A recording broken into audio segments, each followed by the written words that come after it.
Sudah memasuki beberapa pekan masa kampanye, semakin banyak yang bisa diulik atau dilihat dari para calon pemimpin negeri ini. Salah satunya tentu kuliner favorit mereka.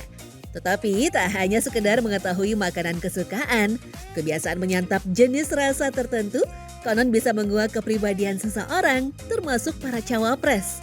Apa saja kuliner favorit mereka dan apa arti yang terkandung di dalamnya?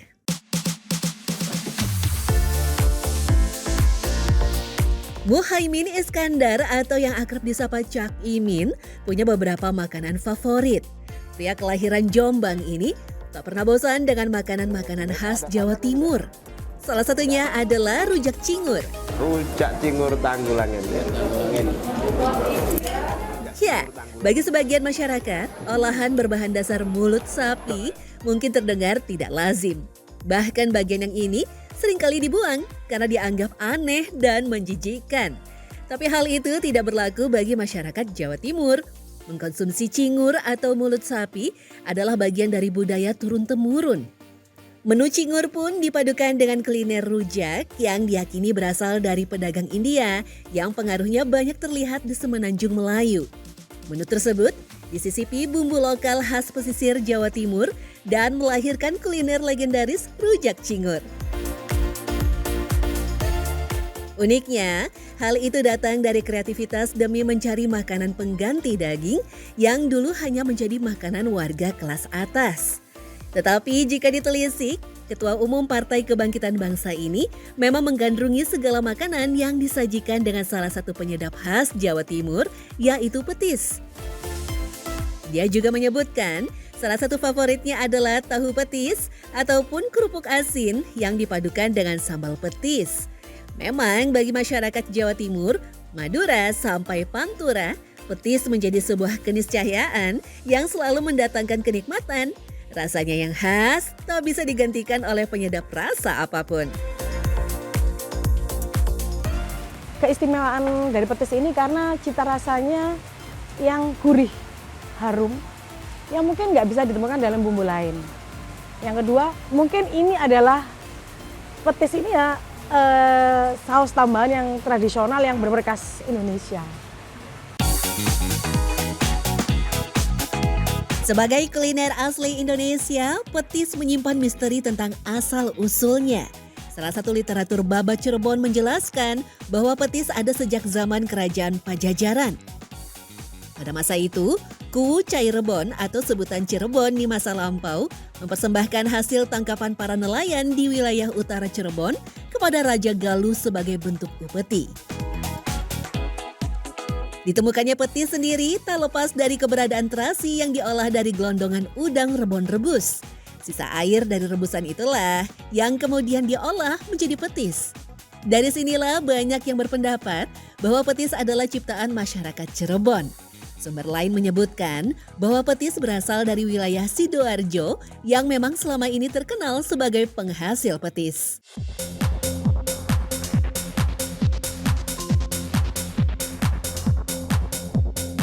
Sementara itu, Wali Kota Solo Gibran Rakabuming Raka diketahui sebagai penggemar berat tengkleng.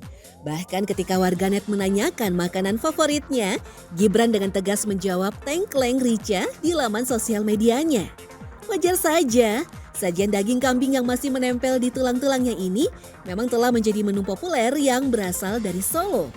Berbeda dengan tengkleng biasanya yang berkuah kuning dengan dominan rasa gurih, tengkleng rica disajikan dengan kuah kental yang pedas.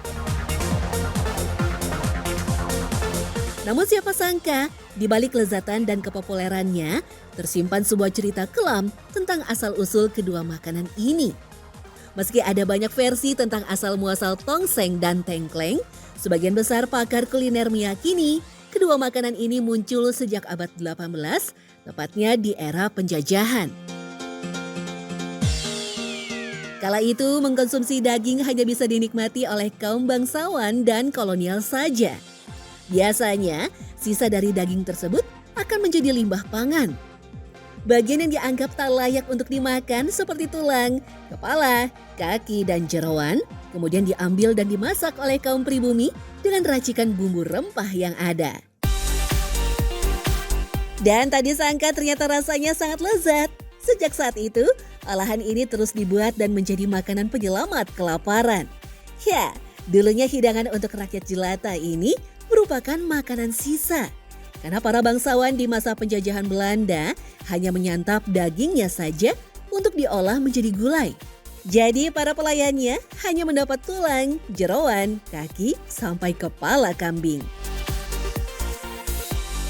Oke, tengkleng itu sendiri kan banyak sumber yang menyebutkan ya, karena pada zaman penjajahan dulu susah sekali mencari bahan makanan gitu. Nah, dengan kreativitasnya orang-orang di daerah Solo, mereka membuat sup yang bisa dibilang terdiri lebih banyak tulang gitu.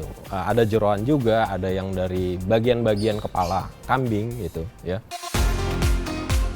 Uniknya, penyebutan tengkleng sendiri berasal dari suara yang muncul dari proses memasaknya. Nah, tengkleng ini dari suara tulang yang berbenturan dengan piring dari seng itu pada saat itu ya. Jadi disebut tengkleng, walaupun ada beberapa sumber menyebutkan arti-arti yang lainnya.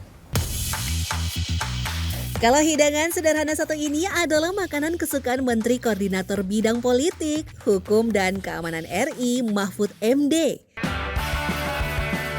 Pria yang lahir di Sampang, Madura ini secara terang-terangan menyebut sangat menyukai nasi jambal pete.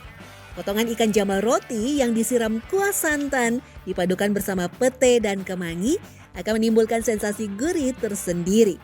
Tetapi ayah 3 anak ini juga tak pernah melupakan soto Madura yang merupakan menu sehari-hari di masa kecilnya. Ditetapkan sebagai makanan nasional bersama rendang, nasi goreng, sate, dan gado-gado, soto adalah salah satu kuliner terpopuler di Nusantara serta memiliki banyak varian.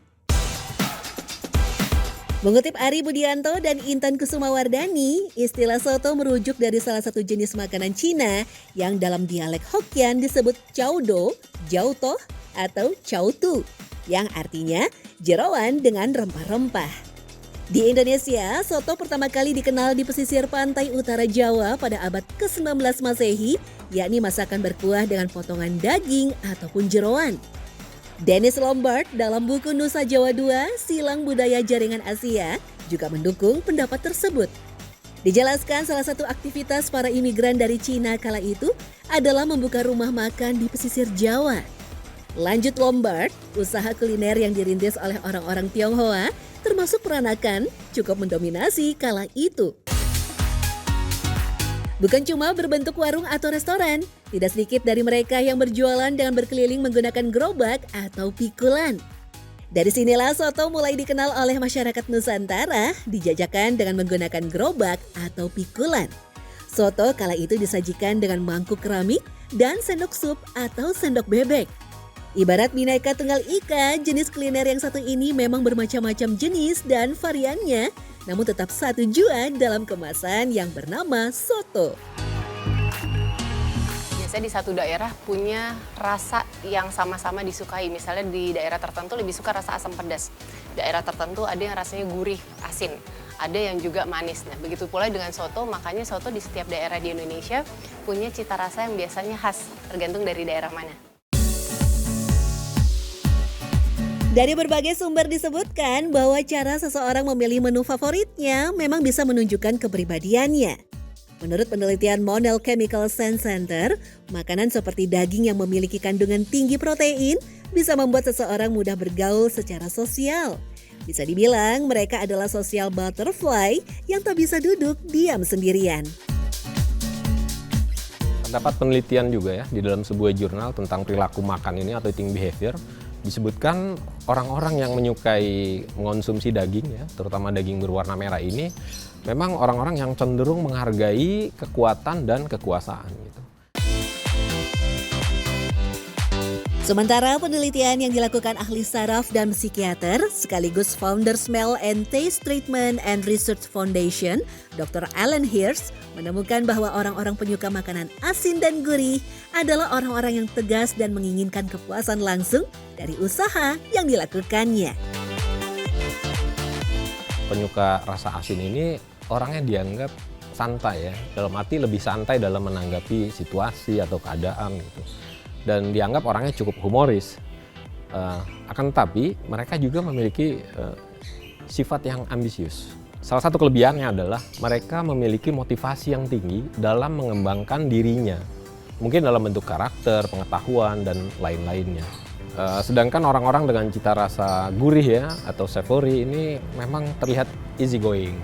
Dia lebih rileks ya. Berbeda dengan yang asin. Kalau yang asin ini dia santai, dalam arti ya seperti terlihat tidak ada masalah gitu. Sementara itu, sebuah polling dari OnePoll menyebutkan mereka yang menyukai rasa pedas cenderung lebih percaya diri, tertarik mencoba hal baru, dan juga pribadi yang kreatif. Karena mungkin dianggap gini ya, karena rasa pedas itu kan punya sensasi tersendiri ya. Jadi mereka seperti ada tantangan gitu, ada kenikmatan tersendiri pada saat dia mengonsumsi makanan dengan cita rasa pedas. Aneka riset tersebut menilai bahwa kepribadian bisa dihubungkan dengan sensor penciuman seseorang dan cara mereka mempersepsikan rasa. Diyakini perilaku makan mencerminkan perbedaan tingkat sirkulasi pembawa pesan rasa kepada otak dan juga hormon. Meski begitu, tentu tak cukup menilai karakter seseorang hanya dari makanan favoritnya.